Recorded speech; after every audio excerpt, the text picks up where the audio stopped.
A new round of high-stakes peace talks between Ukrainian and Russian negotiators have shown some signs of progress. The talks in Turkey ended a short time ago. Russia's deputy defense minister says the country has agreed to drastically decrease its military activities in the areas of Ukraine's capital of Kyiv and a major city in northern Ukraine. It comes as Russia unleashes more airstrikes in southern Ukraine. A live webcam captured the moment a missile hit a government building in a city in the south. You can see the smoke from the blast on the right side of the screen. And with the footage slowed down, you can also clearly see the missile itself flying through the air. The strike left a gaping hole in the building, and Ukrainian officials say rescue teams are now searching the rubble for survivors. Meanwhile, Ukrainian President Vladimir Zelensky says his forces have reclaimed the city of Irpin near the capital. Ukraine's military has released videos showing its troops pushing through that suburb. Some elderly residents who left to escape the fighting have now returned and reunited with family members.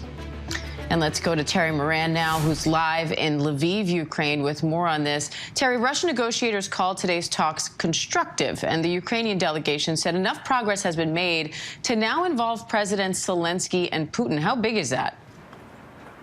It's big. It's clear that things are moving quickly, finally, on the negotiations front. This is a major de-escalation in this conflict if Russia abides by what those negotiators have said, and that is a big if. We're dealing with Vladimir Putin's Russia. He said he wasn't going to invade. He had no intention to invade. He lies.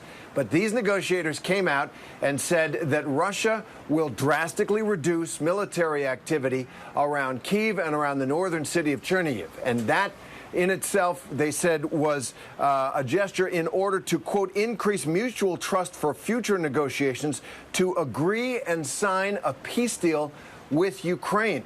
Essentially, this is Russia saying, we got to cut our losses. Their original grand goal of sweeping in and taking over this entire country has been soundly stopped and defeated. Now, they do remain in control of key areas in the east and in the south, and that is where the tough negotiations will be. But hearing this news from the Russian negotiators, that they believe that President Putin and President Zelensky are at the stage where they could talk, where there's something for them to accomplish, is just a very big deal. And that in good faith, you can use that term with the Kremlin, they are going to reduce military activity around Kyiv. All this has led President Biden to take this very seriously. He has called in the next few minutes for a conference call among the major European allies who have done so much to arm Ukraine and to sanction Russia. This is a remarkable effort against the world's second largest military power that seems to have been stopped and hurt sufficiently that it is now looking for a way out. And Terry, what's on the table in these negotiations? Where do you think we could see this room for compromise? Well, the one room for compromise, President Zelensky has already announced. He said that Ukraine would be willing to pledge neutrality, not to join NATO, in a deal that would see Russian forces withdraw to the territories that they occupied prior to the beginning of the war, out in eastern Ukraine and the Crimean Peninsula. Now, that in itself is essentially acknowledging that Russia will take those territories. But Russia's conquered a lot more territory now in the east and in the south. And it is worth noting that none of the language used by the Russian negotiators or their defense ministry includes Mariupol or Kharkiv or Sumy or Mykolaiv or any of these other places that they have seriously tried to seize and are still trapped in some ways by Russian forces. So the crucial question is, what happens to the territories taken by Russia since the war began? There's one other note. Ukraine has acknowledged that if it gets what it wants, it will pledge never to join NATO. That would have to be put to a vote of the Ukrainian people. But today, the Russian negotiators said, we don't mind if you join the European Union.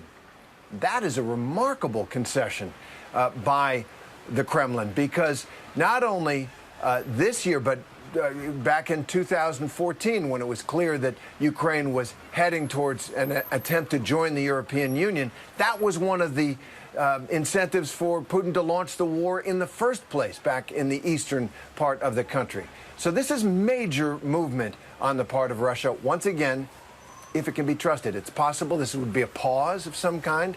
The negotiations would be a facade for them to rearm, re-equip, resupply, bring up conscripts, refocus their efforts. But right now, it looks like there's movement.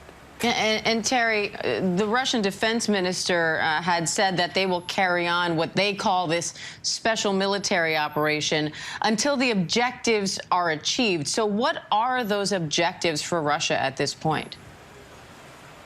Well, that's a great question. I mean, they've changed, clearly. The objectives at the beginning, stated by President Putin and his military leaders, were to demilitarize Ukraine, to defeat its army in the field and render it non-operable at all. They failed at that completely. They got their hat handed to them by the Ukrainian military.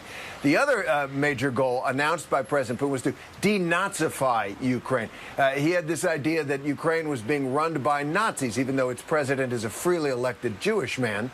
They decided that that was it. So those objectives have gone away. It looks like their main objective now is to hold the territories that they have taken since the war began. Diane? All right, Terry Moran in Lviv, Ukraine. Thanks, Terry. Hi, everyone. George Stephanopoulos here. Thanks for checking out the ABC News YouTube channel. If you'd like to get more videos, show highlights, and watch live event coverage, click on the right over here to subscribe to our channel. And don't forget to download the ABC News app for breaking news alerts. Thanks for watching.